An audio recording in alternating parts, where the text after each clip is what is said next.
Hi అండి. ఈరోజైతే గులాబ్ జాములు పగుళ్ళు లేకుండా స్మూత్గా లోపల కూడా ఎంతో జ్యూసీగా ఉండేలాగా ఎలా చేసుకోవాలో పర్ఫెక్ట్గా అయితే చూపిస్తాను. టేస్ట్ అయితే చాలా బాగుంటుందండి. నేనైతే ఎంటీఆర్ గులాబ్ జామ్ ప్యాకెట్ అయితే తీసుకున్నాను. ఒక ప్యాకెట్కి 900 గ్రామ్స్ షుగర్ అయితే పడుతుందని ఇక్కడ వెనకాల ప్యాకెట్ మీద అయితే రాసింది. జ్యూసీలా అయితే మనం గులాబ్ జామ్ తీసుకోవడానికి ఈ కంటెంట్లో అయితే మనం తీసుకోవాలండి. అలాగే మీకు జ్యూసీ అక్కర్లేదు అని అనుకుంటే కనుక షుగర్ కొంచెం తక్కువగానే వేసుకోవచ్చు. ఒక 1/2 కిలో వేసుకుంటే సరిపోతుంది. ముందుగా మనం పిండిని ఒక బౌల్లో వేసుకుని కొద్దిగా వాటర్ వేసుకుంటూ ఇలా స్మూత్గా అయితే కలుపుకోవాలి. చపాతీ పిండిలో అయితే కలపకూడదండి. ఉండలు లేకుండా ఇలా స్మూత్గా కలుపుకొని ఒక 15 or 20 మినిట్స్ అయితే పక్కన పెట్టేసుకోవాలి. ఈలోపు మనం పంచదార పాకానికి అయితే రెడీ చేసుకుందాం.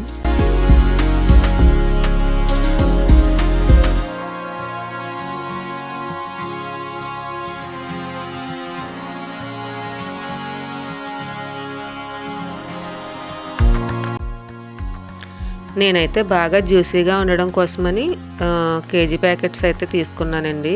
కొలత కోసమని ఇలా గ్లాసులో వేసుకుంటున్నాను. 2 గ్లాసులన్నర షుగర్ అయితే నేను వేసుకుని జ్యూసీగా ఉండేలాగా ఈ గులాబ్ జాములకి అయితే పాకాన్ని ప్రిపేర్ చేసుకుంటున్నాను. మీకు ఎవరికైనా పాకం ఎక్కువగా అక్కర్లేదు అని అనుకుంటే కనుక 1/2 కేజీ తీసుకుని ఇలా గ్లాస్ కొలత పెట్టుకుని వేసుకోండి. మనం షుగర్ ఎంత అయితే తీసుకుంటున్నామో అంత క్వాంటిటీలోనే వాటర్ కూడా వేసుకుంటే మనకి పాకం అనేది బాగా చిక్కగా కాకుండా అలాగే పల్చగా కాకుండా పర్ఫెక్ట్గా అయితే గులాబ్ జామ్ టేస్ట్ బాగుంటుంది. ఇలా 2.5 గ్లాసుల షుగర్కి 2.5 గ్లాసుల వాటర్ అయితే వేసేసుకుని స్టవ్ వెలిగించుకుని పొయ్యి మీద పెట్టేసుకుని పంచదార బాగా కరిగేంత వరకు ఇలా కలుపుకోవాలి. కలుపుకున్న తర్వాత ఇలా మూత పెట్టేసుకుని ఒక 5 మినిట్స్ అయితే ఇలా బాగా కొంచెం నొరగొచ్చే వరకు కూడా మనం మరగనిచ్చి దాంట్లో యాలకుల పొడి కూడా వేసుకుంటే టేస్ట్ చాలా బాగుంటుందండి.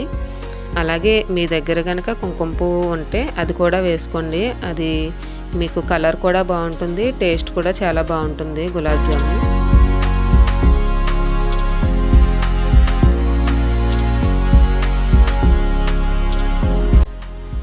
చూసారా, కుంకుమ పువ్వు వేయడం వల్ల మనకి పాకం అనేది కొంచెం కలర్ కూడా బాగుంది.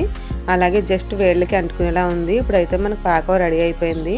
స్టవ్ ఆఫ్ చేసేసుకొని ఇప్పుడు మనం ముందుగా రెడీ చేసి పెట్టుకున్న పిండిని అయితే ఇప్పుడు చిన్న ఉండలుగా చేసుకుందాం. నేనైతే నెయ్యి తీసుకున్నాను. చేతులకి నెయ్యి రాసుకుని మనం ఉండలు చేసుకుంటే ఉండలు అనేవి చాలా స్మూత్గా వస్తాయి, టేస్ట్ కూడా బాగుంటాయి.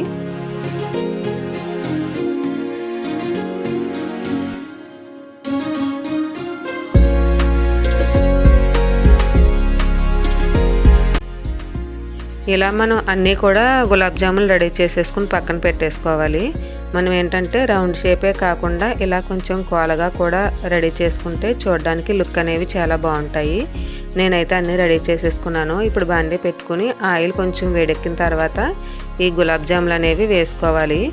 బాగా హీట్ ఎక్కడం వల్ల ఏంటంటే లోపల అనేది పిండి ఉడకదు, పైన మాత్రం బాగా వేగిపోయి మనకి పాకంలో వేసుకున్నప్పుడు పాకం పేల్చదు. కాబట్టి మనం మీడియం మంటలో పెట్టుకుని చిన్న మంట మీద వీటిని వేగనిస్తే మనకి గులాబ్ జామ్ అనేది పర్ఫెక్ట్గా వస్తుంది.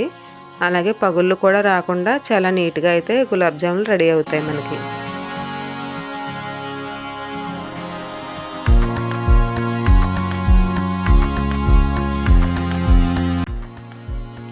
గులాబ్ జామ్ అనేది బాగా వేగిపోయిందండి. ఇలా గోల్డెన్ బ్రౌన్ కలర్ వచ్చేంత వరకు కూడా వేయించుకుంటే మనకి పాకంలో వేసినప్పుడు గోల్డ్ కలర్ లాగా పర్ఫెక్ట్గా కలర్ అయితే ఉంటుంది. మనం ఇప్పుడు రెడీ చేసి పెట్టుకున్న వేడి పాకంలో అయితే గులాబ్ జాములు వేసేసుకోవాలి. ఇప్పుడు వీటిని మూత పెట్టేసుకుని మనం రెండో వాయి వేసుకునేటప్పటికి ఇది కొంచెం పాకం లాగుతుంది. ఇవి కూడా మనం చిన్న మంట మీదే వేగనివ్వాలండి.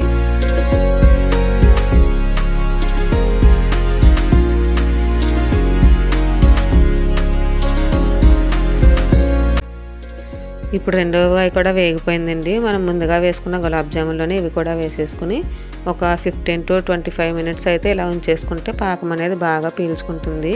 ఇప్పుడు మనం ఒక బౌల్లోకి తీసుకుందాము. వావ్, చాలా బాగున్నాయి కదండి చూడడానికి. ఇవి చాలా జ్యూసీగా కూడా ఉన్నాయి. పిల్లలకి పెద్దలకి ఎంతో ఇష్టమైన గులాబ్ జామ్ మీరు కూడా ఇలా పర్ఫెక్ట్గా చేయాలి అని అనుకుంటే ఒక్కసారి అయితే నేను చెప్పిన ప్రాసెస్లో ట్రై చేసి చూడండి, మీకే తెలుస్తుంది. చాలా బాగుంటాయండి. మరి ఇంట్లో ఇలా గులాబ్ జామ్ ఇంత ఈజీ ప్రాసెస్లో మీరు ఎప్పుడైనా ట్రై చేశారా? జస్ట్ హాఫ్ అన్ అవర్లో రెడీ అయిపోయే ఈ స్వీట్ అండ్ గులాబ్ జామ్ మీరు కూడా ఒకసారి ట్రై చేయండి. వీడియో నచ్చితే లైక్ చేయండి, షేర్ చేయండి. మన ఛానల్ని సబ్స్క్రైబ్ చేసుకోవడం మాత్రం మర్చిపోకండి. Thanks for watching.